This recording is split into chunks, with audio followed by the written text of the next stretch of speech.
It is Powwow.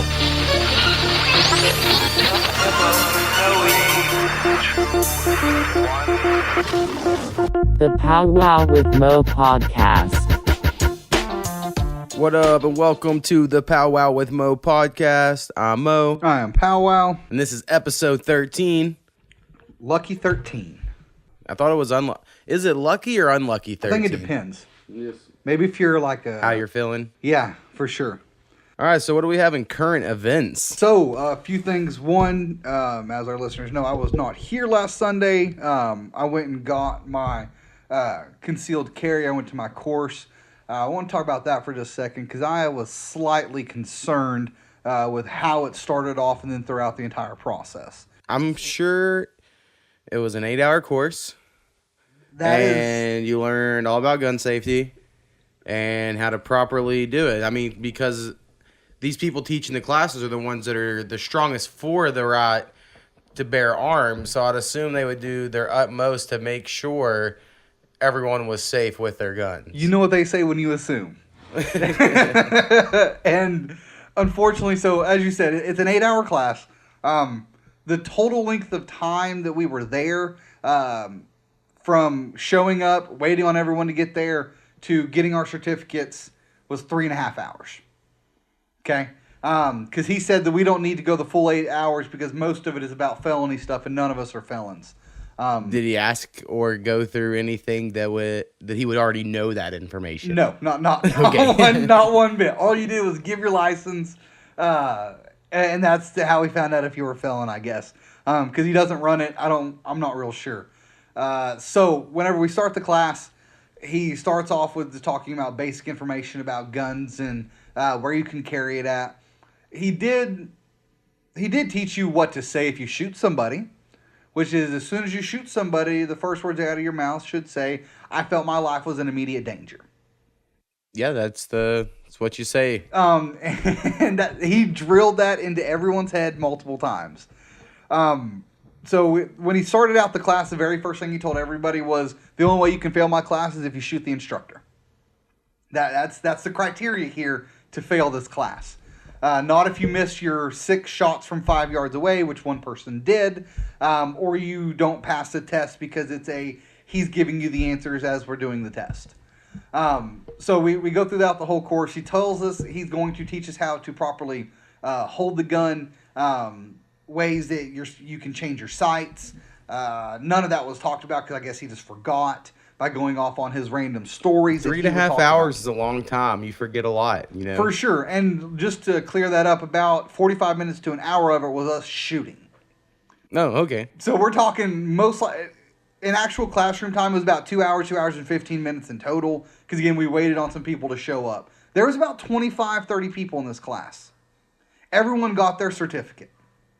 Like I mentioned, there was one lady who missed all 5 of her shots from about 5 yards away. Then he just let her redo it, take a step closer to the targets, so she could then shoot.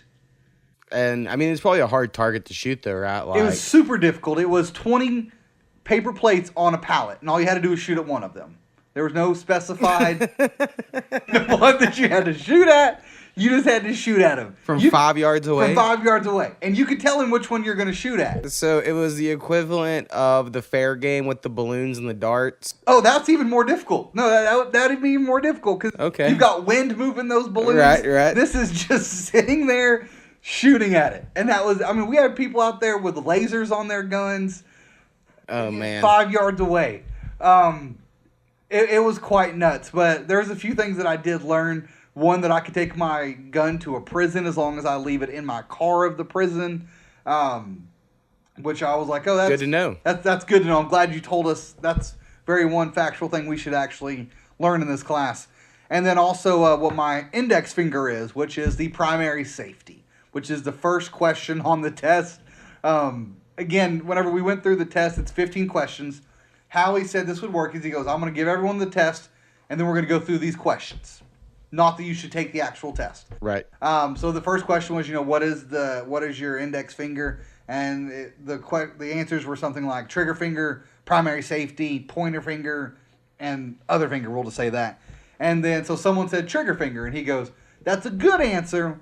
However, the best answer is primary safety. Has everyone got that? The best answer is primary safety. That's B.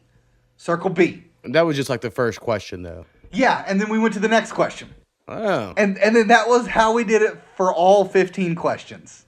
So that probably took up quite a good amount of time. Yeah, all of about 5 minutes to go through it and him give us the answers. Again, I'm not a dummy when it comes to guns. I've messed with them plenty. I'm not fearful of myself doing something crazy. But again, it was very just disconcerting that someone who's been doing this for over 20 years, Right. Certifies our sheriffs in that area. Right. And this is what he does. And this is how his class works. Again, I wasn't complaining. I'm there 3.5 hours and I got my certificate. It's the same as someone who did it for 8 hours. Right. But I did find it quite crazy, that process. But now I've got to take it in. I haven't had time because I have to schedule an appointment at the sheriff's office, take my certificate down there, get fingerprinted, go online. I have to do that first and then take that. But it's a very easy course. My grandfather decided to take his 1911, which is a .40 caliber gun to shoot, because of course that's the one that you should be concealed carry. We had a guy out there with a .45. There's no way you're going to be carrying them as concealed at all. Right. But this guy tells us that he carries his concealed weapon everywhere. Anywhere he can take it, he's taking it with him. Well, it's because the only way to stop a bad guy with a gun is a good guy with a gun. Exactly, which brings me into my current event for this week. All right. So there was a father at Popeye's Chicken. There was a guy who came in and was trying to rob this customer, not the store. He's trying to rob the customer, because why would you go to the store that has guaranteed cash? Right. Let's go to the people inside of the store. You're not trying to like hurt Popeyes. Right. So he pointed the gun at this gentleman. He said he didn't have any money and if he could just let his family go. Well, then his children come walking out of the bathroom and the guy points the gun at his children. This guy, who is a licensed carry, pulls his gun out and shoots multiple shots in this guy and kills him. Again, it was okay because he shot in defense of a third person, which is his child. Something else you learn is you can protect your children, your spouse, and your parents. So he told us that if we see an old lady in the parking lot getting beat up by 3 guys, we can't shoot them. However, we can say, hey, I'm calling the police. Then if they look towards me and I feel threatened, then I can shoot them. Right. Because that, again, is just perfectly okay to... Well, back to this guy's shootings. I mean, I get it if someone pointed a loaded gun at your kids. Yeah. For sure.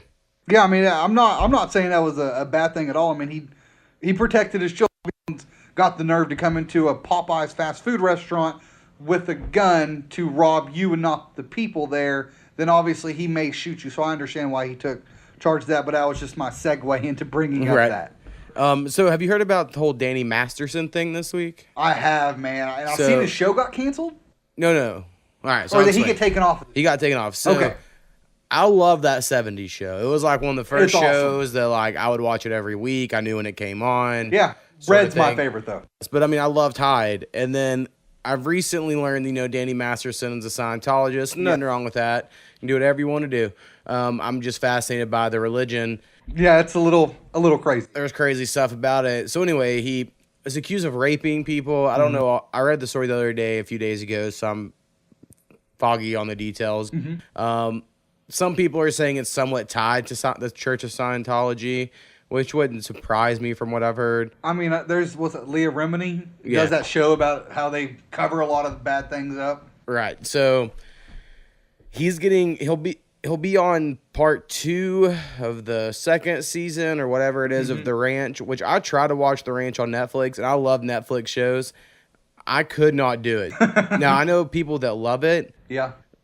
But it is so sitcom-y, like so really? Laugh track and wait and pauses, and I can't get into it. Like all the people I like that are on it or whatever, but I'm just like, no, it's not good. But anyway, so they're gonna write him off of the show, but they're gonna keep it going because it does make such good numbers for Netflix. They don't want to get rid of that cash cow. Right. So anyway, he's still claiming, it's none of it's true. Maybe it's not. I mean, I think we are living in a dangerous world where accusations mean guilt. Agree.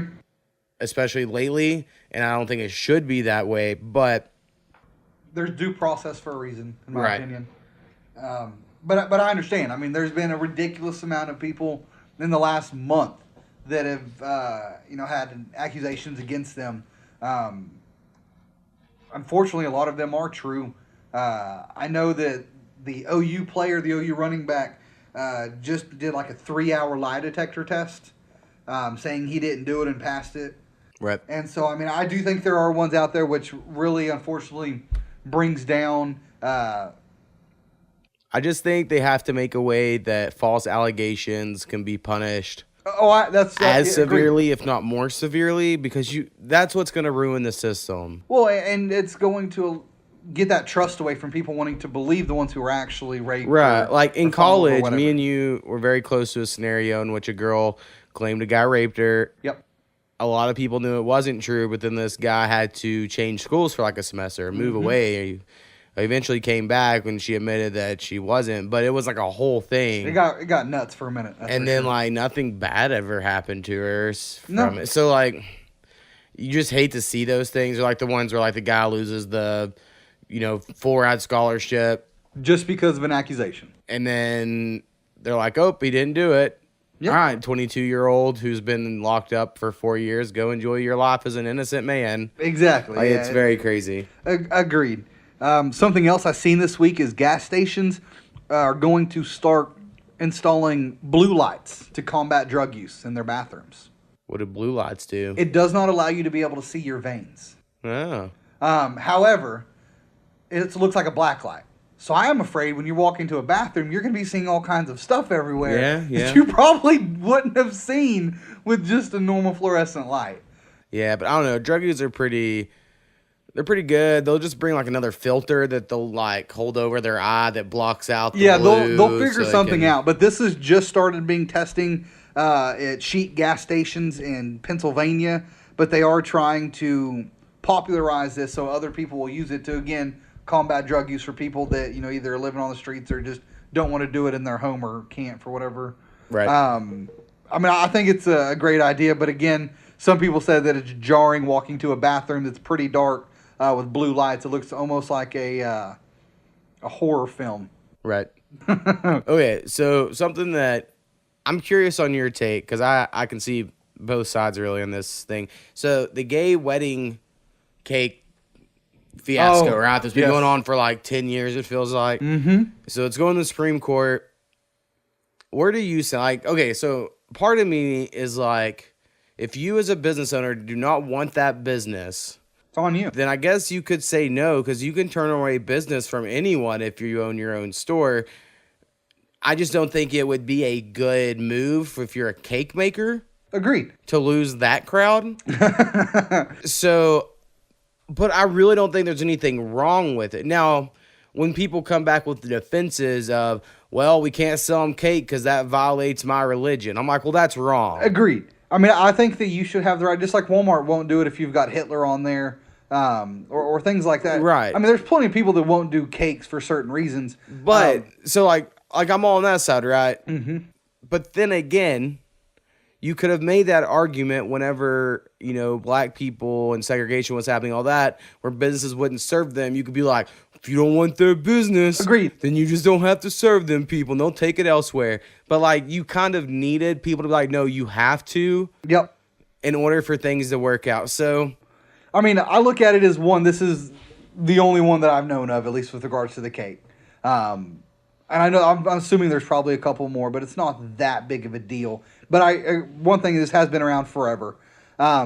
Honestly, it's tough because if you say that you side on the side of the business, then it feels like you're saying that you hate gay people. right. And I'm in full support. Agree. But You want to do whatever you want. I have no problem with that. like, okay, like let's say it goes to the Supreme Court and they're like, all right, you got to make the cake. Is that couple going to buy cake from that person now? Exactly. I mean, No. They're like, fuck that I don't guy. Want that. Exactly. I don't want that cake anymore. I mean, I don't know. I think this is a slippery slope. I don't know if there's a really good, solid answer. I mean, one the way or the solid answer is everyone don't be assholes. You should have just made them a cake in the For first sure. place. And just be done with And it. be done with it, because for whatever reason you think the Bible tells you can't sell cakes to gay people. Of course Which not. is- Exactly. I have a problem with it because he said it's based on his religion. If he just goes, no, I don't want to do that. Yeah. I think this thing would If he not was have gotten like, blown out as much. How dare you? Green and blue on the same cake. That goes Exactly, against you know my what I taste. mean? No one would have cared. You'd be like, all right, whatever, pompous asshole. Exactly. But because you come out and say it, I don't know. I have an issue with it because you're saying it's based on that.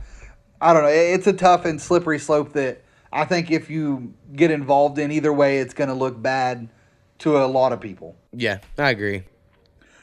Something I want to follow up on. I had mentioned a couple weeks ago about that employee for Nick Lachey's bar that was shot in the face that lived. They're doing a benefit concert. Nick Lachey in 98 Degrees? Yes, they're Oh, doing shit. they're doing a little tour. I actually just heard him with Ryan Seacrest on the radio that they're doing a little Christmas tour. And some of that will be donated to this lady's medical expenses. However, there was a gentleman named Lavoris Hightower that was indicted by the Cincinnati Police Department for attempted murder, felonious assault, weapons under disability, and tampering with evidence. He did voluntarily turn himself in, and then as soon as he turned himself in, his attorney came out and said, "My client is not guilty." I understand you turn yourself in because there's a warrant out, whether you're guilty or not. But if the eyewitness, the person who you shot, says this is the person who shot me. But then again, I mean, you could misremember. Oh, for sure. I mean, you got shot in the face. It's a possibility. You got shot in the face. And again, this, I don't know how well you would have seen them after not only you were almost hit. I don't know. Maybe it was that when he got out of his car that they were arguing. I'm not real sure. But he was arrested. Police haven't gave that details yet, whether he was out on bond or anything. But he has currently been detained, and we'll see what happens from there. All right, and then so something that I feel like we brought up a couple weeks ago is that Disney may buy Fox. Mm-hmm. Right, so some updates on this, and now this article I'm reading came out a week before this podcast episode is going to come out. This came out this last Tuesday. Yep. So it could have already happened. Things could change, but I found it interesting, and it is on theringer.com. But basically, Disney is going to try to buy a part of Fox, the way it is looking. Okay. If it went through, Fox would keep its news and sports assets, but it would sell its cable network, such as National Geographic and FX, its stakes in Hulu and the British TV company Sky, and its film and TV studios, which is 21st Century Fox, which contained 20th Century Fox and the Fox Entertainment Group. So none of that's set in stone, of course, but that's what everyone... So they're going to keep their sports. Okay. So I guess Fox, FS1. Yeah, FS1. And news. And that's all they're doing? I would assume they would keep like Fox. I was like, what about the Fox channel itself? But I guess not. No, I mean, it says it's not here, but it did specifically mention cable channels and not the network. So maybe they do keep Fox, but they're going to lose FX. So like, it makes me worry for FX because they have a lot of good shows. Like, I love Atlanta. And if for whatever reason they were like, no, we don't want to support Donald Glover's badass TV show or there's a lot of weird shows on FX. So like, I don't know. It makes me worried that if Disney owns too much, it's going to monopolize almost. Right, but not in the way like businesses do, but in the way of like, well, this filmmaker pissed off Bob Iger. Exactly, and they're going, we're done. Half of Hollywood's close to you now. Like that would suck for sure. The cool thing, of course, would be the Marvel Cinematic Universe. They would get all the X-Men and Fantastic Four back. And I know Chris Evans, who plays Captain America, and he was the Human Torch in the first Fantastic Four. He made some funny joke of pitching the movie idea of Captain America, Human Torch team-up movie, which I think is pretty funny. That'd be cool. And then X-Men's awesome, and so I would just love to see more X-Men stuff. Yeah, for sure. But they would own the majority of Hulu if Disney did this. So there was all these reports that they would start their own service next year. In my opinion, why do that if Hulu exists? Mm-hmm. Just put all your stuff on Hulu and really go into that. But the Hulu interface sucks. Yeah. They always try to change it up and stuff, but there's There's just some things Netflix just will always do better. For whatever. First off, Netflix lets me choose my quality, so it doesn't automatically stream in like Give you some 1080p ridiculous amount, yeah. and take all my internet up. Netflix remembers where I'm at on shit better. Like, I don't know. Anyway. Like, it'll pop up and say, do you want to resume this episode at this exact spot? Right. And then Fox used to publish the original Star Wars. Mm-hmm. So, like, all the box sets and stuff, I feel like, are still Fox. But if they bought this, then they could then release, like, once the 9th episode's out, like a 9 Oh, really? movie box set, because they would have the rights to all And of them. course they would for probably like $400. Well, and honestly, if they bought them, they would probably bring back the brum-bum, brum-bum, Yep. before the Star Wars, because, like, everyone remembers that. And Yeah. episode 7 was the first one that didn't have it. Mm-hmm. And people were like, oh, that's weird. So if they bought it, they would probably bring it back just to be like, yeah, let's do it. Let's just throw it on there. Because we own it now. For sure. And then, I don't know, they'd have Planet of the Apes, the Die Hard movies, the Alien movies, Avatar.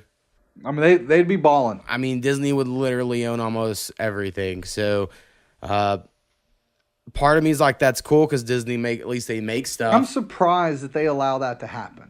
Like with the AT&T purchasing, they veto that one. But that's different because that's consumers and stuff. Like, Hollywood doesn't have like, they make movies and then you pay a movie theater, you know what I mean? But, like, it's not like Hollywood, like, Disney is not charging you directly to be on some plan. I don't know. I feel like it's somewhat different when it's an entertainment or art industry thing as opposed to, no, we're going to monopolize every cell phone internet.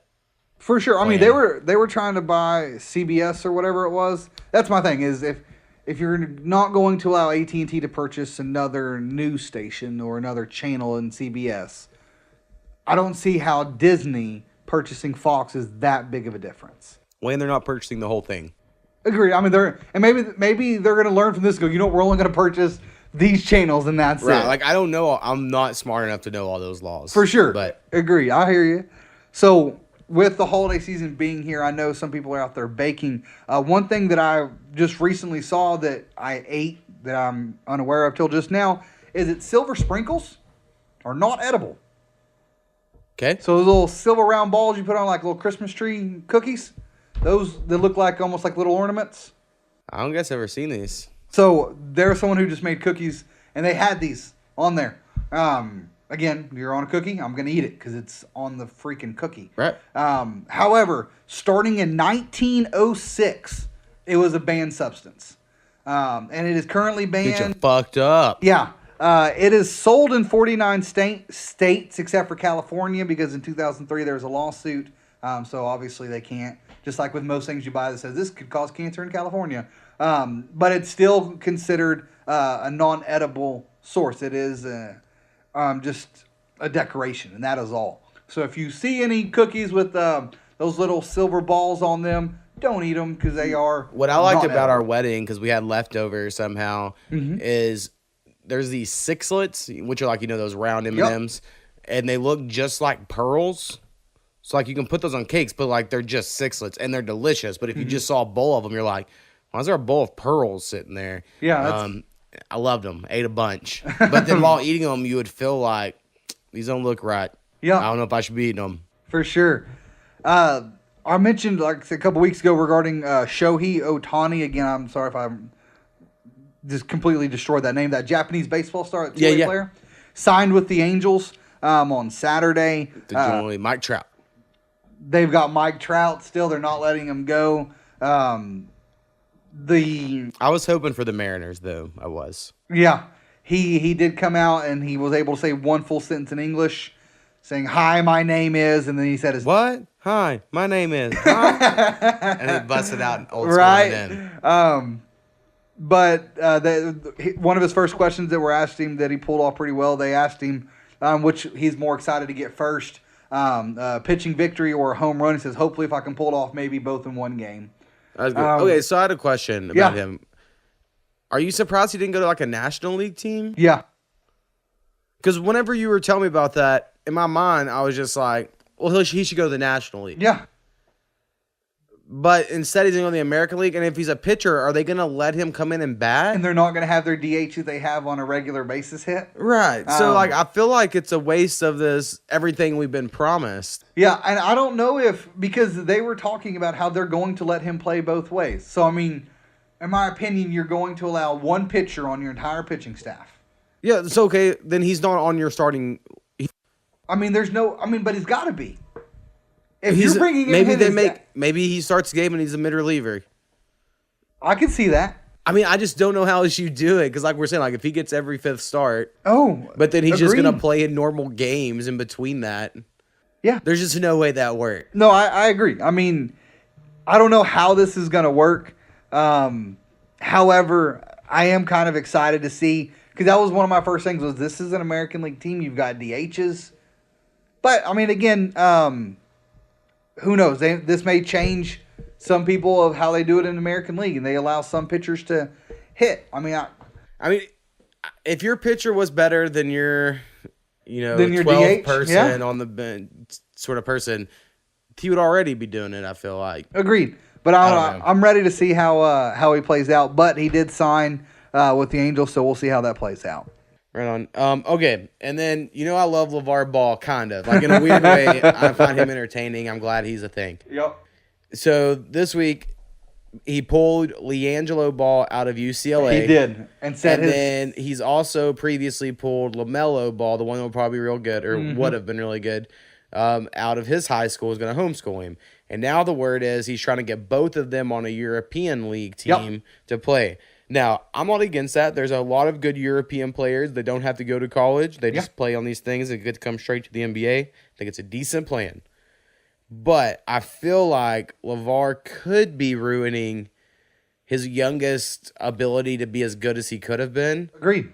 And LiAngelo should have really been happy to get a scholarship and should have got a college degree. Because he's probably not going to go to the NBA, even though I like him. He's my favorite of them. With his half eyebrows. Right. He's great. But I don't know. I have come around to I'm like, maybe LeVar's ruining his kids, but I don't think he always was. No. I think it's a new thing that's happened where he has turned that way. I mean, I think it comes from a good place. I think he does want his kids to excel. He had that interview where he said, of course he believes his son's better than Steph Curry. He goes, I don't care if he has 10 MVPs. Fucking shit. Lonzo Shaw looks so bad. So, one thing, I know you guys had this basketball episode, and I haven't caught up yet, but at that time I had told Dom, and I know he didn't bring it up, that Lonzo Ball had the worst field goal percentage, worst three-point percentage, and worst free throw percentage in the entire NBA. Not just on his position. Right. This includes DeAndre Jordan, Andre Drummond, the same... Andre Robertson. The worst people in the world to shoot, and he is not even beating them. Yeah, for sure. I mean... We briefly brought up that neither one of us liked him. Mm-hmm. They didn't look good. That's really all we went into it with. Well, I mean, really. I picked him for Rookie of the Year because I thought he had a chance. But not at all. I mean... I brought up Donovan Mitchell, and he's been doing awesome. Yeah. I mean, his shot just sucks so bad. Yeah, it really does. They had a picture of him on ESPN, and I thought it was photoshopped with his arm. Because his arms are smaller than KD's. I mean, this dude has got, like, my 3-year-old son's arms. Right. And I mean, and now since he got a haircut, I mean, it looks better because his hair used to look ridiculous. Absolutely. But you see his face more now. Yeah. You know what I mean? Yeah, I know what you mean, man. It's a little crazy. One other thing I want to bring up here, it was mainly about the headline. Lindsey Vonn got injured again, but the headline says, Lindsey Vonn suffers back injury in World Cup race after Trump comments. Yeah, it makes me think someone attacked her. You know what I mean? Like she made some Trump comments, someone attacked her. Someone messed up her back, gave her, put a bad bump in the slopes there. Tanya Harding. You know what I mean? It's like just because she made that comment is the reason she's injured. Obviously, this was on Fox News that I found that. I just thought it was a little crazy that is the reason she has. I mean, at least to me, that's what I see you're saying. The reason she has a back injury was because of her Donald Trump comment. Right. All right. The last thing I had for our current events, and this is on. All right. So lately, I've been really getting into Reddit. Mm-hmm. I've always briefly looked at Reddit, but this week, because I haven't had a Facebook, I just realized I'm gonna dig into Reddit. And I really like it. It scratches all the itches Facebook does, but you don't have to see people that you kind of know. Okay. So it's almost better in a lot of ways. But anyway, through that, I found this article that was on Salon, and the headline I found funny of alt-right women are upset that alt-right men are treating them terribly. And then the article, which I could read a whole lot, but it's pretty long, is basically women in the alt-right movement are getting pissed that the men in the alt-right movement are sexist and assholes to them. They're okay with them being racist, but don't be and dicks to people outside the movement, but they feel like there shouldn't be that inside the movement because they've earned not being treated that way. So they're not under the rule of we should treat people how we want to be treated. That's out the window. Right. It reminds me of, so one of my favorite TV shows this last year is Handmaid's Tale, which is so good. And the lady off Chuck, Mm-hmm. I know exactly. Blonde hair lady off Chuck. Yep. On Handmaid's Tale, you figure out at some point in time that she used to be an author and wrote a book, but in the world they're now living in, and she's married to like a high commander of this new world, women aren't allowed to read. And then you're like, how would you feel if you wrote a book and now women weren't even allowed to read? And it's very similar to that in my mind or whatever. Like these women in the alt-right movement of like, what? They don't like women? It's like, no, because they're alphas. They ain't no cuck bitches. That's how it works. So anyway, that's a little nuts. I do have one last thing I want to bring up. So I had seen this thing, an article, and it just mentioned that idiotic bar makes Pappy Jello shots can never sell Pappy again. So I want to know what Pappy is. Okay. It's Pappy Van Winkle. Not a clue. I had no idea. Apparently, this is some amazing bourbon that they only make 8,000 barrels a year. Okay. And apparently, there's a lottery. They hold lotteries to sell the businesses this bourbon. Do you think they make more money that way than just expanding? Absolutely. Okay. Because let me explain why. So I look online, and the first thing that pulls up for me is an old Rip Van Winkle 25-year bourbon, which they sell on their website. Okay. This bottle, little bitty bottle, maybe a quart. Okay. Right. $13,999.95. Not worth it. Not worth it at all. So I go on the website. I don't get these alcohol people. Well, this is where I'm really confused. Because I go on the website, that exact same bottle is $295 on the website. And on the website, they put that many retailers jack up their prices, and this is their suggested rate is on their websites. Okay. So for whatever reason, because they have to go into this lottery, and I mean, it's supply and demand. Right. These businesses go, we're getting it. So in my opinion, they are losing money by not expanding. If someone is willing to pay, I won't say 13, let's say 10 grand for a bottle, and they're selling it for 200. But they're not selling it. That's what they're suggesting other retailers sell. So I don't know. So they'd be selling it less than that.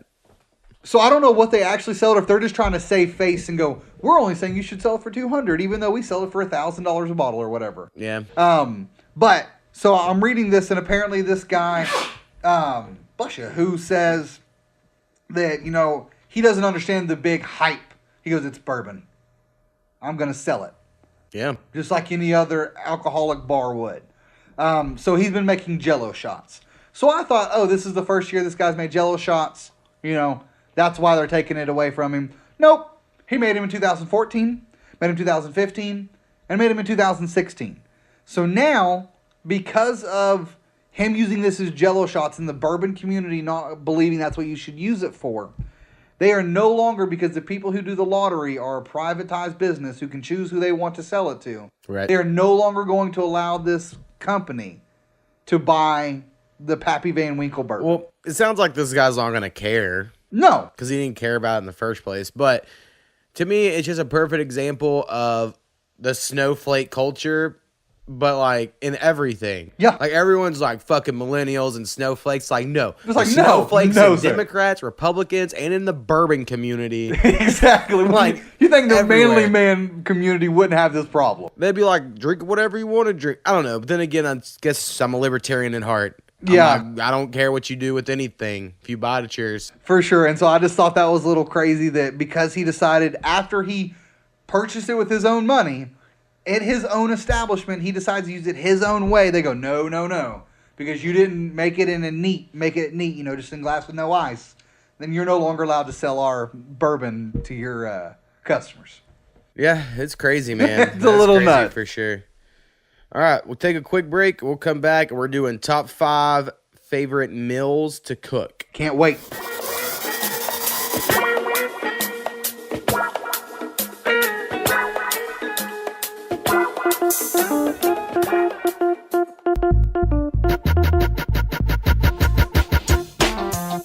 All right, and we're back. Powwow, what's the thing that I forgot to do last week and we have forgotten to do so far? It is our email. If anyone has any questions, suggestions, or corrections, please email us at thepowwowwithmo@gmail.com. That is THEPOWWOWWITHMO@gmail.com. Yeah, we only have like 10 or so top 5 ideas left. So if anyone has any of those or any other topic ideas, we would enjoy those for sure. For sure. So I did want to ask you, I know you had talked about it. You didn't elaborate really, but you said something about an old man got all pissy at a grocery store or something? Yeah, so basically what happened was I always go grocery shopping Sunday morning. Mm-hmm. It is my religion to go grocery shopping. Shorter than a church service, I bet. Yeah, most people are at church and I don't have to deal with them at the store. So that's kind of what I do. But anyway, I go to the store, I get everything, come back, and I'm like, I forgot stew meat. I got everything else for stew, but I forgot the stew meat. So I was like, damn it. So I was like, well, I'm just going to run to Pruitt's, which is a news story here. Because I did go to Walmart because the Savings Catcher app, I just get a lot back hear you on there, that. Man. So I go to Pruitt's, check out that place. They have stew meat. They have like a pick 5 meats for $25 sort of thing, right?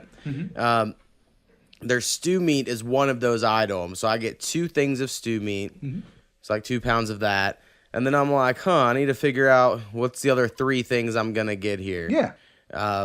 While I'm looking, this old couple, I've veered away at this time away from the 5 for 25 thing, just looking at other stuff. This old couple notices there's these ribeyes for like a little over $5, like $5 and some change for a ribeye. And there's 2 of them. And they grab those 2. They go to the butcher and they're like, we need more of these, like real demanding, right? Yeah. And he comes over and shows that in the 5 for 25, there's a whole bunch of them. So this old man's like, well, I need 12 of them. I need 12 of them. And the guy goes, then get them. Like, there's 12 of them out there. Grab some. So bitches. he grabs 12. There leaves 2 left. Okay. I have 2 stew meats. So I'm just like, I'm going to grab 2 ribeyes. We're going to eat ribeyes tonight. It'll be delicious. Makes sense. All right. And $5 for a ribeye is a really good deal. Pretty good, yeah. Pretty good deal. So get that. Now, the way I have like one of those little baskets, I don't have like a whole shopping cart. So I have the ribeyes on bottom and the stew meat are on top of that. And they're like bigger than the ribeye. So the old man comes back while I'm looking for what is the 5th item that I need. And he was like, there are just 2 over here.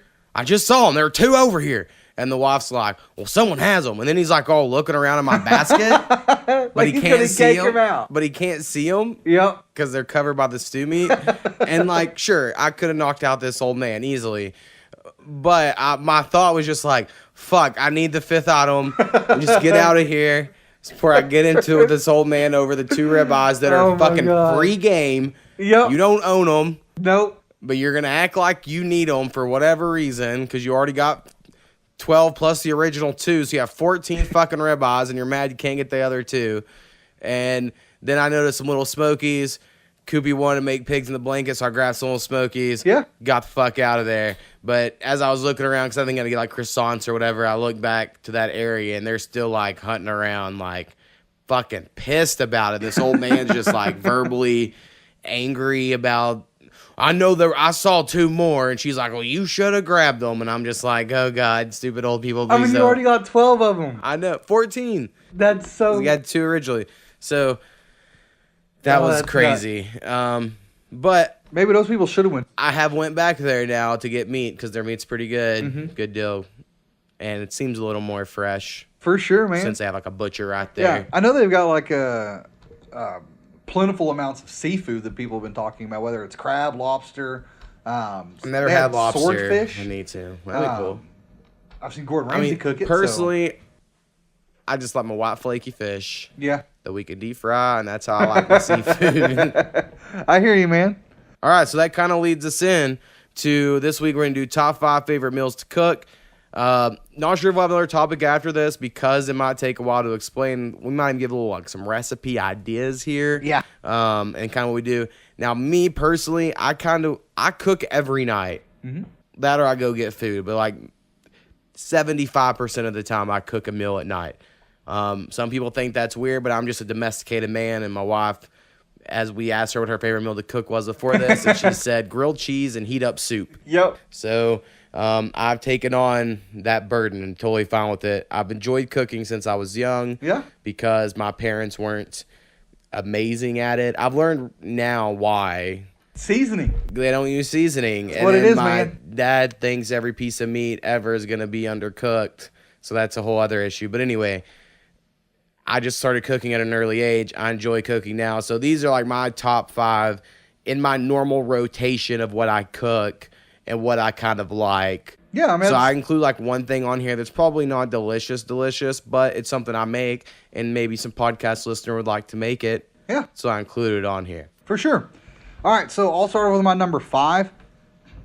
My number 5 is cowboy grillers with fried potatoes and grilled asparagus. So... what is a cowboy griller? Cowboy griller. All it is a chicken breast that you use a meat tenderizer and pound it out pretty flat. And then you put inside of it, you put cheese, whatever kind of cheese you want. Normally I use some sort of cheddar, jalapenos, and then you wrap it. You'll kind of wrap it almost in a cylinder type shape and wrap it with bacon. And then you cook it on the grill for about 30 minutes or so. And then you're just rotating it. And then when you're done with it, when you cut it open, you've got this gooey cheese and jalapenos inside of it with your chicken and bacon wrapped around the outside. So it's like a Mexican cordon bleu. Yes. Kind of. It's kind of like that. Because to me, like, I don't hate jalapenos, but they can ruin something for me. And I'm not, and I don't put like, I put not even one full jalapeno in every one. They're pretty small. You put it on there. Normally we'll have like 3 slices that will just sit right on top because there's toothpicks you put in to hold the bacon while it's cooking. Right. Halfway through cooking, you can take out the toothpicks. You don't want to leave them in because otherwise you'll have a nasty bite whenever you bite into it. But it's an easy meal. It's something that my mom used to get from a store called Reese's in Tulsa. That they sold it in their deli area. Now they don't. But whenever I figured out how simple it was to make it, it's really delicious because that bacon wrapped around it. You can't go wrong with bacon. Right. But the key is the seasoning. Some people can mess up bacon, and it's crazy. I've had some bad bacon, which just blows my mind. Right. But that is my number 5 meal to cook. All right. My number 5 is an old favorite. Okay. Went through a phase of like, fuck that, I'm too good for it, but now I'm back on board, which is chili dogs. Chili dogs, man. So, hold on. Let's start first. What kind of hot dogs? Right, so let me get to that. Okay, so first off, I was always the type of person, to me, like bar-ass hot dogs were... Bar-ass were the stuff cheap, we were and they were just as good as all that other Oscar Mayer shit, and everything was more expensive. What you think? Bar-ass was good. And they were fun, right? Mm-hmm. So for years, I've been like, oh, they're fun. So within the last year, I believe it has been, because this is when I've been really soapboxing up for hot dogs. Mm-hmm. They had some Nathan's hot dogs on sale at Walmart. And I was like, sure, I'll try out these kosher hot dogs or whatever. And I cooked them on the grill. They're so good. Like, I don't even know how to explain it if I can. Like, compared to just like a normal bar-ass, no flavor hot dog. And then like delicious. Just one of these, like, there's just so much flavor. Yeah. And like even now, I'm like, I don't have to make the chili and the cheese and all the other stuff. I could really just eat the hot dog and bread, and it would be delicious. Sure. But because of my new love for Nathan's hot dogs, I make chili dogs at least every other week. Okay. So like every 2 weeks, because it's cheap, Yeah. fairly cheap. I mean, like, sure, And it's Nathan hot filling. dogs are twice as expensive as the cheaper hot dogs. And now Nathan's hot dogs are $6 for a pack. Oh, see, I just bought like the jumbo ones on the 5 for $25 thing. Yep. But normally I get them like $3.50, $4 for a pack. My dad fairly recently found these like foot-long circus Nathan's hot dogs and brought them to me. And they were, when you see them, you're like, oh, for whatever reason, I always thought that Sonic's long hot dogs were big. These things were huge, like bigger than this commuter monitor, which like they had to at least be 2 foot. They were so massive. big. And then I tried to grill them and keep them all intact, but they all snapped when I picked them up with tongs. sure. And anyway, I love Nathan's hot dogs. They've really changed my life, and as far as my love for just hot dogs in general. For sure. I hear you. Now, I think there's 2 ways you can make hot dogs. I think you can boil some water, cook them that way, but on the grill is always going to be better. It's always going to be better. I mean, boiling Open fire is honestly always about like fire pit, and you put them on a hanger. Always old school style. They taste way better that way for whatever reason. Yep. But a grill's a close second. And then if you don't have a grill, or if you're just lazy that day, I think you can boil them in some water on the stove. Yeah, or if you get real lazy, you can throw them in the microwave, which is the worst. I'm not trying to. I don't like the shrivel. Like, explodes at the end and gets all shrivelly. yeah. It's happened all the bad. time as a kid. All right, so what do you have for number 4? Number 4 is actually a breakfast. It is biscuits and sausage gravy, bacon, and scrambled eggs is actually what I God just damn, made I yesterday can't believe I didn't include breakfast. I know you didn't. Which is nuts. Because I know your love for eggs and for breakfast in general. Eggs are just my favorite food, period. Like, I know you'll eat eggs no matter what it is. But once I figured out how to make a decent roux, which is just, butter with your flour. Get that butter melted down, throw your flour in there, let it get into a ball, add your milk. Slowly create your gravy that way. However, whenever I started, because I've always cooked sausage the same way. I turn my stove on medium, let it cook up pretty quick, and get it done. My grandmother showed me recently, start your sausage and don't cook it fast. Cook it slow, like 25 minutes. And I was surprised at the amount of grease that stays in the pan that you can use to cook with, which just makes it that much better. Yeah, our fraternity brother Fish taught me how to make sausage gravy in college because I never made it, but I love making breakfast. I always add too much flour. Yeah. Every time. So I just really don't do it because I'm like, I'm going to fuck it up. See, I always do it where it's, I start out with about, I think it's a quarter cup of butter and like 2.5 tablespoons of flour. And just kind of add to it if I need to it from there. But I love biscuits and gravy. Unfortunately, my wife's been having to cut back on a lot of dairy because of our son getting sick. So she doesn't get to enjoy this food as much as we do. But me and my son will just tear this up all day. Yeah, and a key to eggs, just because we're talking about breakfast most of the time, is if you're making scrambled eggs, cooking it at a low temperature for a long time is just way better. Yep. It just is, period. Yep, especially if you don't want to get that burnt stuff on the bottom of your pan. God, I can't believe I didn't put breakfast burritos. I'm so pissed. I know. Anyway, also, I really like making French toast. French toast is awesome. In college, there were many nights where I'm like, got a loaf of bread. Make 16 pieces of French toast. Exactly. Oh, man. There's that new artisan bread is amazing for French toast. Yeah. But yeah, that is my number 4. My grandpa used to make it every other weekend. And I say they're not 12 years in a row or something. So I just watched him make it and was like, all right, key is you have to make bacon first. Yeah. That's what he always claimed. Bacon, cook it in. I hear you. All right, my number 4. This was what I was talking about earlier, but I think it's pretty good. I don't know what the name of it will be. I'm going to call it crock pot chicken. Okay. Because that's what I cook it in. So all what right. I do is I get chicken breasts, season them up for a little bit in the morning, and then before I leave to work. And you can't wait till lunch because this doesn't take a whole long time. This takes like 4 or 5 hours in crock pot, maybe. If you do it like all day, it's going to get where like it burns the edges. Anyway, season up with chicken breasts, put them in the crock pot, and then get a big can of cream of chicken, and then like a normal size can of cream of mushroom, and then you put it in there. Hopefully it covers all the chicken. A lot of times I add a little bit of water just to kind of Make sure it's completely covered. make sure it's completely covered there. Yeah. And then just let it cook all day. Kind of stir it around, mix it in there throughout the day. And it is delicious because there's only really two ways to make non-dry chicken, in my opinion. You have to brine it or make it in a crock pot covered in soupy shit. And I really, really enjoy it. So I normally just get like some stovetop, but you can get like mashed potatoes, whatever side you really want with it. But on the days I make that, I'm always looking forward to coming home because I'm like, oh yeah, I made it in the crock pot. It's already good to go. So it's already done. Like, Crock pot meals are the best, man. especially like if I'm making stovetop. Stovetop is literally half a stick of butter, a cup and a half of water. When it gets to a boil, combine them and set it to the side for 5 minutes. It's almost literally doing nothing.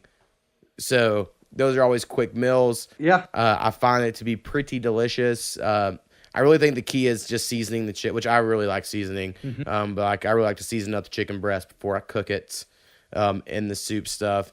My wife likes to use the soupy gravy stuff to go on side. Yeah, like on a potato. That's always delicious, man. Steak fingers, mashed potatoes and gravy, and steamed vegetables. Steak fingers is something my grandmother cooked. Would you say steak fingers is the same as chicken fried steak? No. Okay, just curious. No.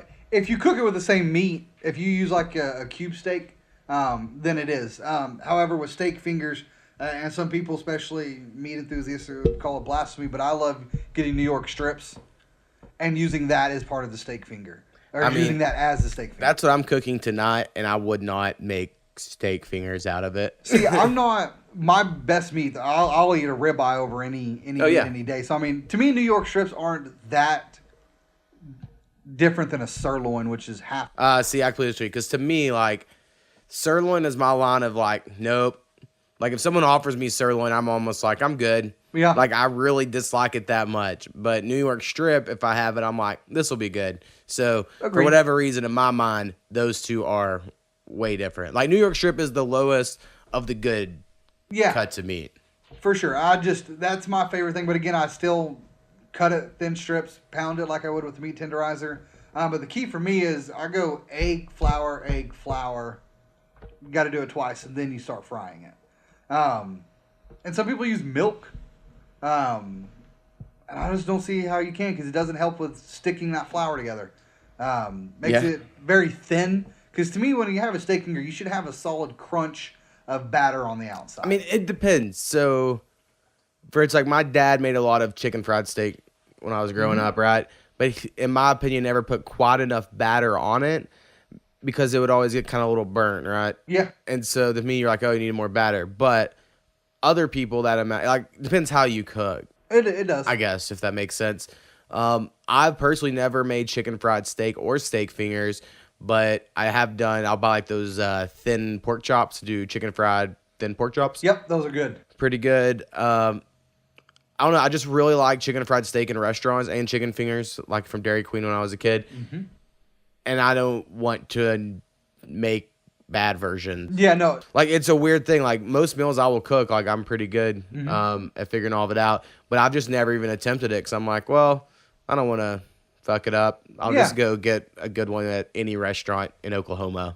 Yeah, I mean, most people can do it just fine. I remember the time we got chicken fried steaks at Chili's and they made 2 of them.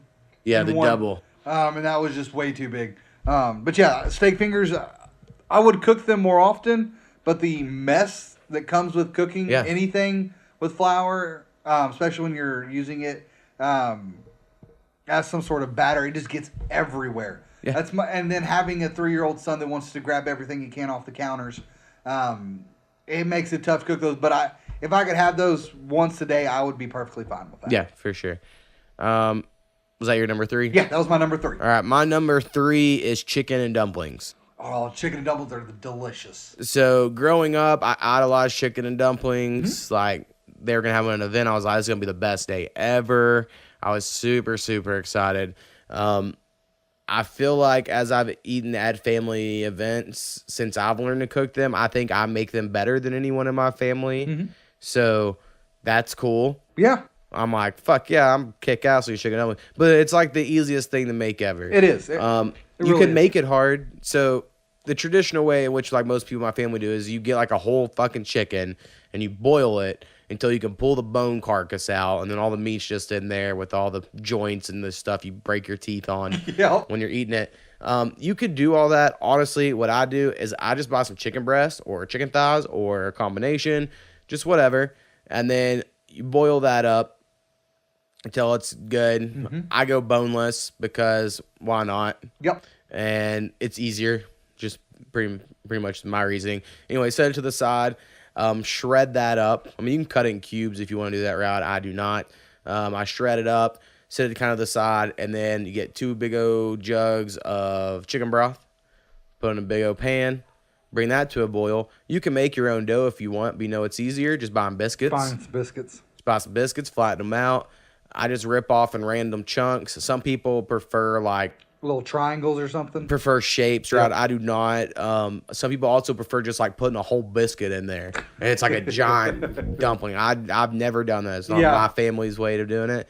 Anyway, throw it in there, and you just got to keep stirring it, and then you guess for an hour if I wonder if these dumplings are done yet, and you have to keep eating them. But it's like the easiest thing. It is, and it's delicious. And it's super delicious. Add a little salt and pepper. Well, and you can cook it whether it's in the winter or the summer, because it doesn't heat up your kitchen that much, and it's just. And I love leftover chicken and dumplings because it gets a lot thicker. It does, and those spices sit in there a little bit longer, and it's good. You're right. So chicken and dumplings, super easy, but I think people forget about it, or they think it's harder than it is. I think a lot of people think it's harder because I think people want to create their own biscuits, which again is a very simple recipe. I mean, I remember the first time I made it, I messed it up because I put way too much salt, thinking we needed to salt up the broth for no reason. Oh, yeah. So no need to do that. You can just add salt after it's done. And it's good, yeah. And it's good. Agreed. All right, your number 2. My number 2 is meatloaf. Sauteed fresh green beans, baked potatoes, and mac and cheese. Mac and cheese is actually on my 1 and 2 because I love mac and cheese. But meatloaf is something that I absolutely can eat all the time, whether it's that night whenever it's hot or the next morning on bread, cheese, meatloaf sandwich. I can't kill. Exactly. I love meatloaf. I mean, you just take 2 pounds of either ground chuck, ground beef, whatever you want to use, egg, and I use a French onion soup pack mix, which makes it easier for the seasonings. Add mustard, ketchup, salt, and pepper. Mix it all together. Put it in a pan, put ketchup on it, cook it in the oven at 350, 375, about 55 minutes, and it's done. Yeah, I miss meatloaf for sure since I moved in with my wife. She hates meatloaf. We tried to cook it one time, and I didn't put enough egg to the mix. And something so it didn't happened. Stay together? No, it was more of like just meat. Oh, yeah? Like it wasn't loafy at all, right? If that makes sense. Oh, and then, I forgot. You have to have crackers. You have to have some sort of bread. You got to have crackers or breadcrumbs. See, and that's one thing, the big difference on a lot of people is whether you're using breadcrumbs. I've never owned breadcrumbs in my life. So every time something's like breadcrumbs, I'm like, I don't have that. Well, I've got it down where I use 26 crackers in it. And I just smash them up in a bag and put them in there. But no, I know people use bread. I'm like, I'm not going to go buy breadcrumbs. See, my mom made a pretty good meatloaf growing up, and 1/4 of it she would not put onions and jalapenos, and that would be the one I ate.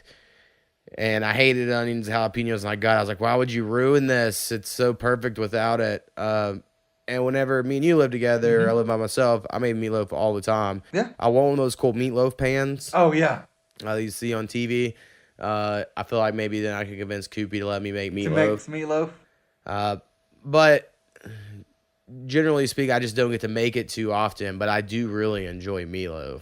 So it's a good call. Quick question for you on meatloaf. If you make meatloaf, do you put ketchup over the entire top of it? Okay. Or are you like these people who ice it like a cake. Okay, I do the exact same thing. But and then it hardens up and gets weird. And gets this awesome crystallized I remember shell. As a kid being so confused by if you put ketchup on a meatloaf like you ice a cake and then you bake it, it's so good. It is.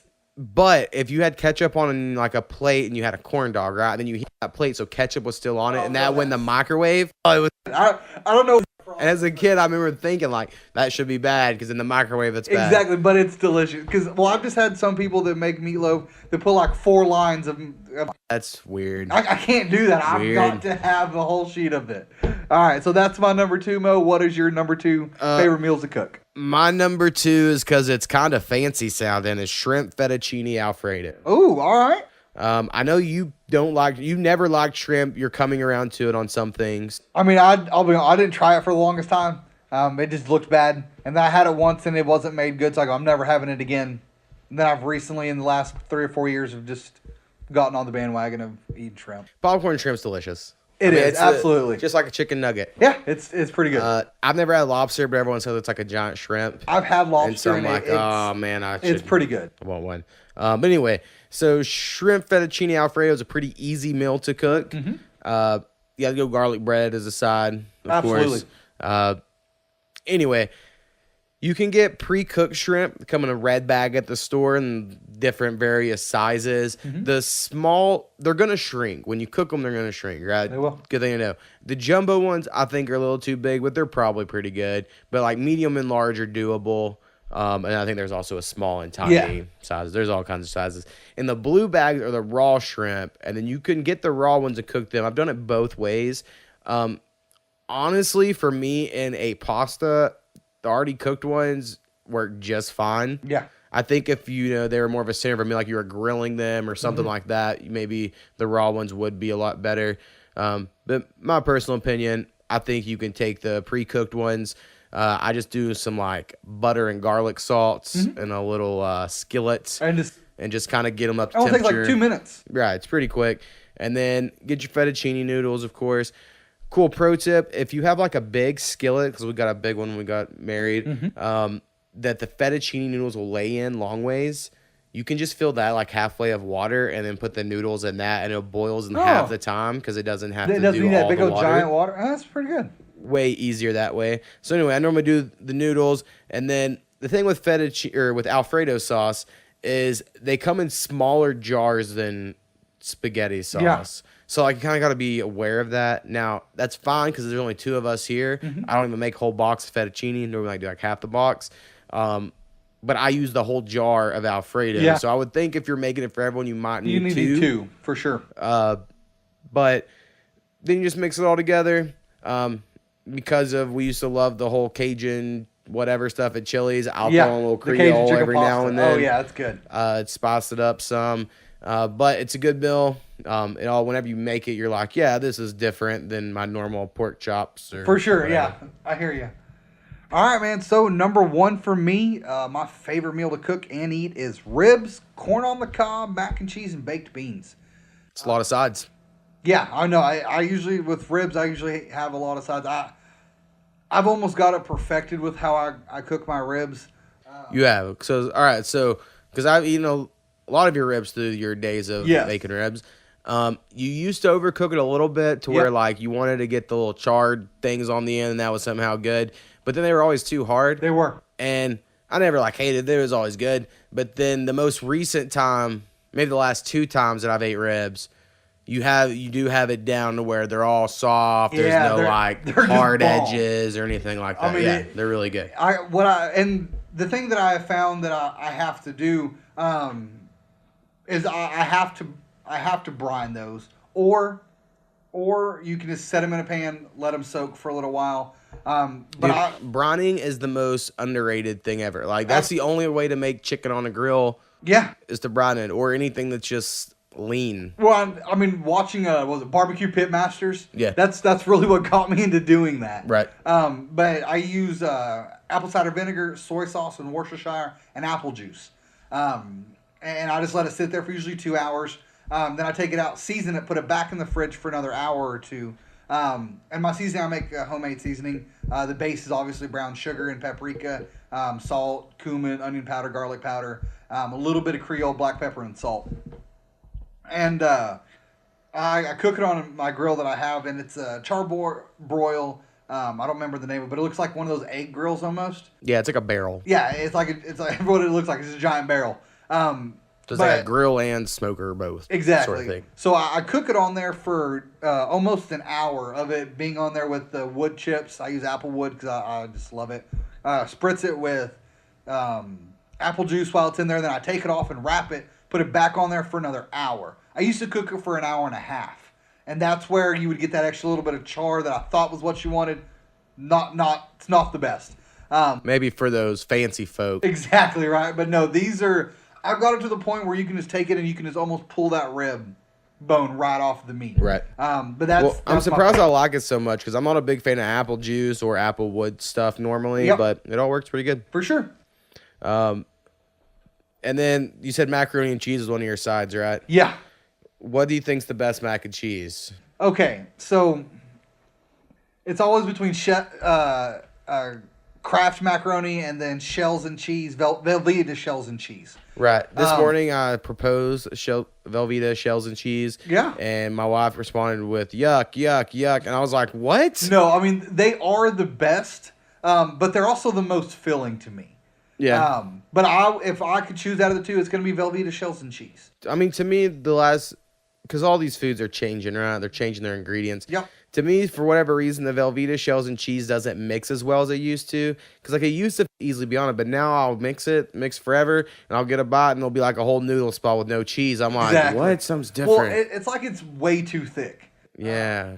But I mean, it is easier to cook because you don't have to get butter and milk and put it in there. Right. But I think Velveeta shells and cheese. I mean, I could have macaroni and cheese almost as a side with everything. Plus, my son loves it, so that helps. Yeah. But Velveeta shells and cheese is what I like. He likes. My son loves Kraft macaroni and cheese. See, I always like the original as well. They have like the Kraft Deluxe, which is kind of like basically their version of the shells and cheese. And cheese, and it's good too. But it's way too expensive. I want to make homemade ones because I mean, you just put goddamn cheese and noodles in, nothing crazy. Because it always looks good, but I feel like I don't know. I grew up on the blue box. Exactly the right. blue box, so I don't want to ruin it. I hear you. All right, my number one is ribeyes. Yep. Grilled corn and grilled potatoes. Oh yeah. Like grilled baked potatoes. Yep, those are the best. Like this meal because you don't have to use your stove at all. Exactly. And when you cook on the grill, one of the best parts is the lack of dishes. Agreed. Absolutely agreed. Whenever I do something like this, it's only pretty good. To me, ribeyes are my favorite cut of meats. Yep. Agreed. Same here. You kind of want the whole marbled look. Everyone's like, I don't understand why. It's because this shit means there's fat in there. It's going to be delicious. I don't know. Ribeyes are the best. So, of course, I'm going to do that. I personally kind of like mine I like my meat to still be pink, but I don't want it to you don't cut into it and red juice comes out. Okay, so you're like a medium well. But not quite that far, because medium well is more of like a line of pink in the middle. So you want somewhere between a medium and a medium well. Right. So that's kind of where I'm going at. Like I mentioned, my father, he's on the well done scale. Yes. So like if he comes and eats, I'll make sure I cook his longer or whatever. I always throw my pops on because he doesn't like any. If there's red juice coming out, nope. I'm like, you're ruining this steak. I mean, they're all good. I mean, I would eat a well done steak if someone handed it to me, so I'm not like that. Yeah, I mean, I would, but it. if I have a choice, I'm always going to be going medium rare to medium depending on who's cooking. So anyway, ribeye is the best. When I do grilled corn, I think you've had it before. I kind of do like the whole circus corn style, where I put like a fuckload of seasoning salt and pepper and all this stuff and butter, and I wrap in foil, and then it gets all delicious. And then I've had some battles with grilled baked potatoes because there's sometimes you'll just do it and they turn out perfect. And then there's been other times where I'm like, oh, it's still not done. Well, let me just cook it longer, and then that's not a big deal. And I've had other times like the same amount of time, and it comes out and it's like burnt, like the whole thing through, and you're like, the inside's all crusted, right? So that one's probably not the easiest. And the microwave with wax paper is the easiest way to do those. Oh yeah. The oven takes forever and heats up your whole house. Yep. But if you can get a good one on the grill, it is delicious. Like so tonight, I'm making New York strip baked potatoes on the grill, and then we're doing like a salad, I believe. But I'm not gonna just really hope and pray that I get these potatoes to turn out correctly. Get them on point. Yeah. All right, man. Well, that rounds up our top 5. So some honorable mentions I have. One thing I've really fell in love with is turkey legs from Walmart, because there's 3 of them for $5. Oh shit, that's cool. Like, they are awesome. Are they as good as like Carnival? I mean, you can cook them that way, yeah. I mean, they're not little bitty like chicken legs. These are big, massive turkey legs. Hell yeah, that's cool. My wife's been injecting them and then cooking them in the oven. I've tried it on the grill. I just haven't had enough time to continue doing it to get it perfect. But she cooks it in the oven very well. It cooks it about 30, 45 minutes, depending on how hot she needs to cook it that day. But those things have really, like I said, they're super cheap. it's turkey, so I'm not eating that red meat that they tell me I should back up on. And it's turkey legs. You can't go wrong with the turkey leg. Yeah. Some honorable mentions were chicken enchiladas. Oh man, I had your chicken enchiladas. They are bomb. Yeah. I keep it fairly simple. He has cube chicken. Gotta try cutting cubes if you can. Mm-hmm. I put a little onions and peppers on a lot because I don't really like onions and peppers a whole lot. You like vegetables in general. But I put vegetables aren't really my thing. But chicken enchiladas are pretty good. They just take a lot of work. There's a lot of steps involved in chicken enchiladas, so you got to really be in the mood. But they normally hit the spot if you take that much time. And then something me and you normally do together or have is fried fish. I'll say the fried fish. Having a fish fry is always awesome because Yep. we'll go catch fish and then you'll gut and clean them. And then the key to this, I'm going to tell everybody, I'm not trying to like hoard this secret, is you got to soak the fish in milk. Yep. So any seafood that tastes like a lake, like the way lake waters or rivers smell, like to me, I never want to taste it. Or the way like when you catch a fish and you smell and you're like, oh, that smells like a raw fish. I don't want to taste that. Agreed. So you soak it in milk. And then that gets the flavor out. And for whatever reason, people don't do it. Like you can go to restaurants, they don't do it. They don't do it. And you're like, oh, this is disgusting. So anyway, soak it in milk. And then I always get the Louisiana fish fry. Yep. That's brand. the good stuff. I think it's the best one. I know Bass Pro Shop has a good one as well. My dad likes. Yep. But fried fish are good. And then you love hush puppies. So I love some hush puppies. Getting some hush puppies. Always get way too many that I can't eat. Well, and then we normally do homemade French fries when we do it because you're like, well, we got all the grease out anyway. So might as well do it. chop up some potatoes, do homemade French fries. That one's going as well. And then earlier I mentioned breakfast burritos. I love breakfast burritos. It would have made my top 5 if I would have thought of breakfast at all. Growing up, my mom made sausage and eggs is what we called it, where she browned sausage like hamburger meat, you know, like you're making tacos or whatever. And then she mixed in scrambled eggs in with it, cooks that. And then that's what we would have. So I could have a bowl of sausage and egg together. And it was awesome. It was one of my favorite things. And then when I was like 16 one day, she was like, oh, yeah, this is what you do to make breakfast burritos. I'm like, why the hell have we never had breakfast burritos? And then she made it one time, and it was delicious. And so we started having it. And then when I got to college, I made it all the time. Yeah, you did. And I still do. It is so good. Just get some cheese. I mean, it's really simple to do, and it's delicious. The key is honestly what size tortillas you get. Yeah. Because if you get those huge-ass ones, it's not going to work I was out. going to say, you can't get the huge ones. But I love making that. I love making French toast, we mentioned earlier. There's a few. I also like just doing fried eggs. Fried eggs. Yeah, fried eggs are... I've never made poached eggs, but I watch like all the Gordon Ramsay shit, Yeah. or any of that. And it's like anyone should be able to do a poached egg well. And I want to try it, but I just to never see if have. You can't, yeah. I I hear don't you. want to ruin an egg. Exactly. No, I hear you. Something else that I really like is pork butt.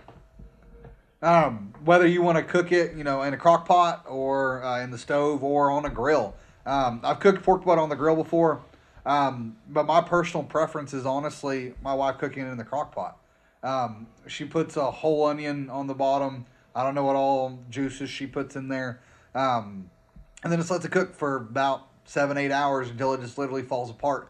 But the key to me is making sure that you season your pork butt whenever you sear it, so it stays with it. Because if you just season the entire broth or whatever that you put in there, not all of that gets in that pork butt.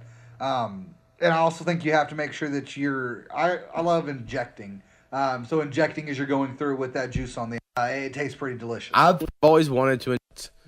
I feel like if I had a smoker, I would like make ribs probably, and I would also probably try to do a pork butt in a smoker. But I've never really made it to where I liked it. So when growing up, my dad would make it in a barbecue, right? And it was all right. It was pretty good. I didn't hate it, and I liked it. But I've tried that in a crock pot. I've tried it. I guess just a crock pot's really all I've done, and I just never enjoy like something about I don't know, just something about it. I don't ever really enjoy it. I'm like, yeah, I don't know. It's not. I don't really like it. It's definitely different. I mean, having it on a grill, it's. I mean, that's the best way if you can cook it. Right. It's just that takes quite a lot of time. Right. And I mean, the two guys I work with each have electric grill or electric smokers, and they keep trying to convince me to get one. Like, I mean, they're awesome. I'm making the choice not to. Like, it's not a money exactly scenario. Right. But yeah, pork butt's good. And then one thing I've recently gotten into is spaghetti and homemade meatballs.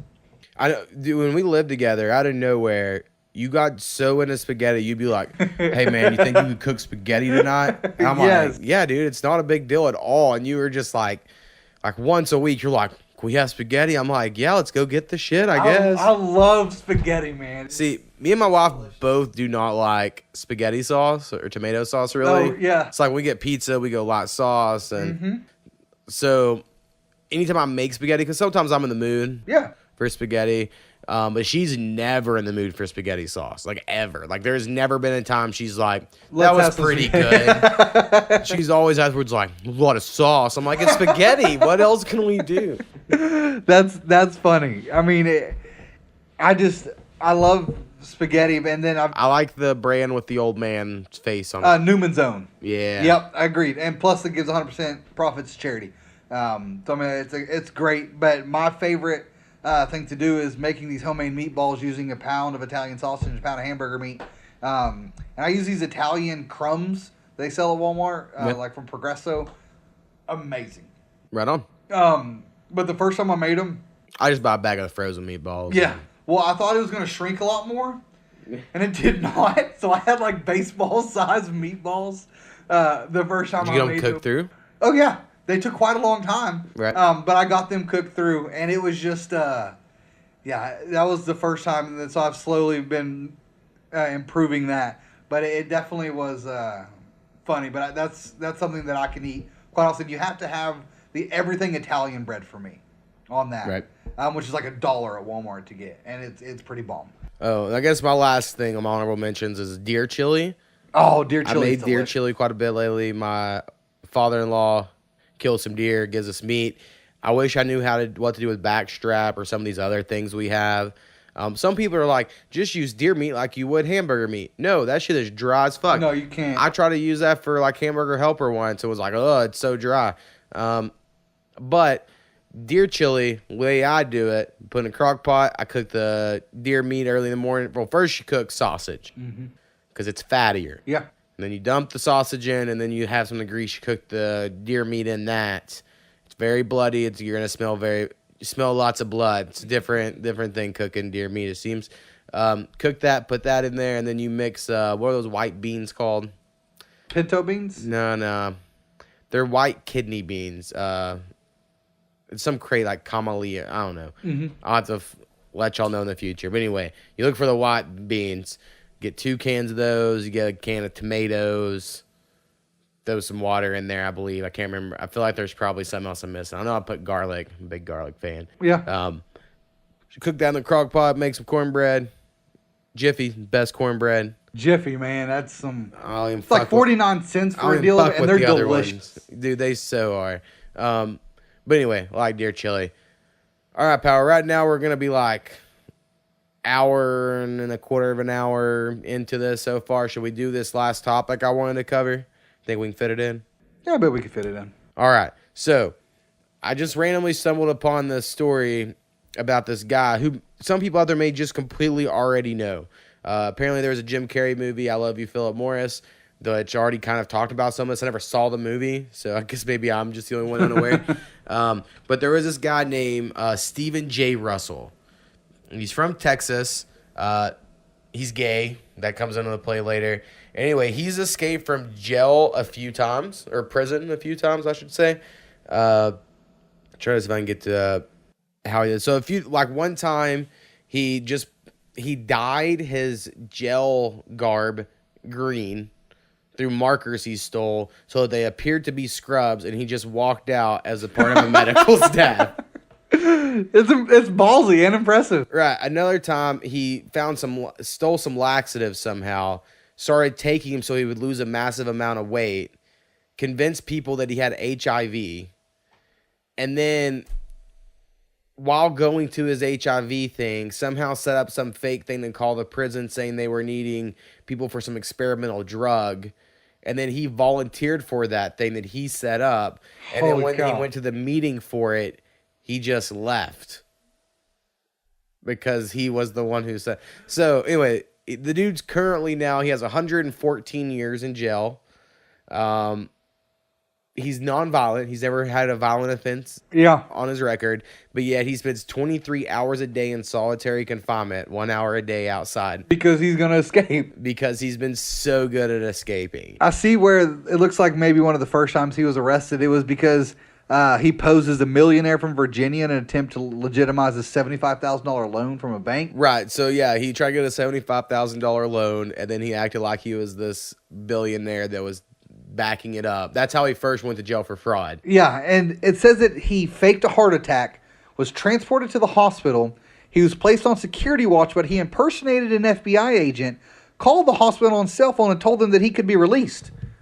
Yeah. He was released.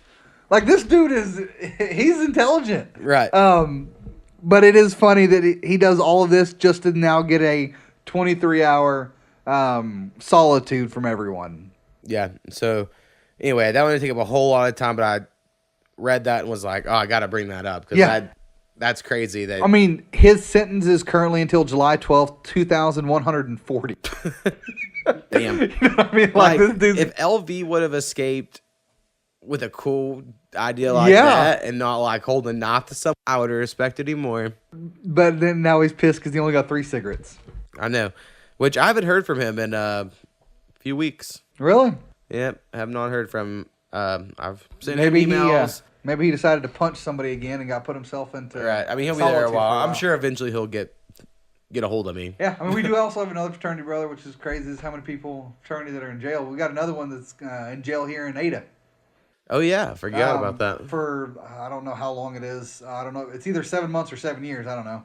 It's for armed robbery, breaking and entering, assault.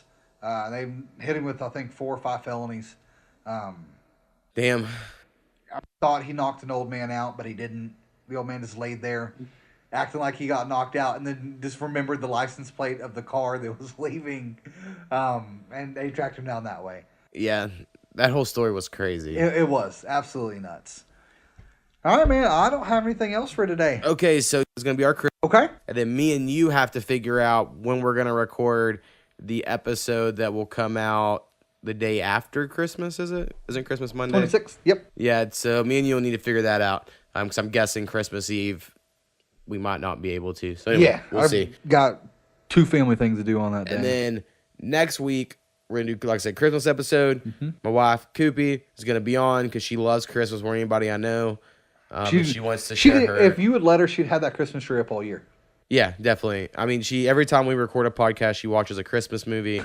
She wants to be in on the top 5 favorite Christmas movies. It's been a struggle for me to get past one, to be honest. I mean, I've got 2. Yeah, so that's why she's gonna be on here because I'm a Grinch. There's one right there. Yeah, I like the original car. I've never seen the live action Grinch though. Yeah. So I couldn't put it on. But I like Jim Carrey. Yeah, he's pretty good. All right. Well, anyway, that's all we have. Again, send us an email with any topic ideas. Yeah, and again, that email is thepowwowwithmo@gmail.com, THEPOWWOWWITHMO@gmail.com. Again, send us with any ideas, questions, suggestions, or corrections. Yes, and like, subscribe, tell people about us. We need more listeners. That would be awesome. Yeah, as always, I know you guys are listening, but if you tell people we are on iTunes, SoundCloud, Google Play, TuneIn, and Stitcher. Peace. Out.